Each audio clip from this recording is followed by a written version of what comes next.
You think that 10 pizza costs everyone 10 bucks? You're wrong. I'm going to show you why the wealthy are actually buying that same pizza for $7 while you're being charged $15. Here is the secret the central banks won't tell you. When new money is printed, it doesn't just drop from the sky onto everyone's lawn. It starts at the top of a ladder.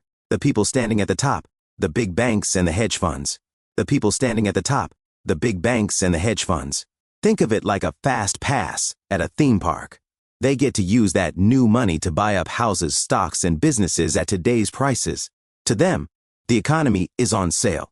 They're locking in deals before the rest of the world even realizes the currency is being diluted. But you're standing at the bottom of the ladder. You have to work 40 hours a week to earn your paycheck. By the time that new money finally trickles down to your bank account, it has already caused the price of rent, gas, and groceries to skyrocket.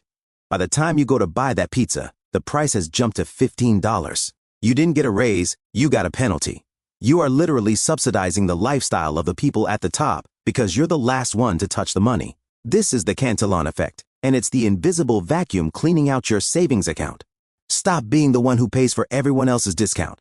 Click the link in my bio and let's get you to the top of the ladder.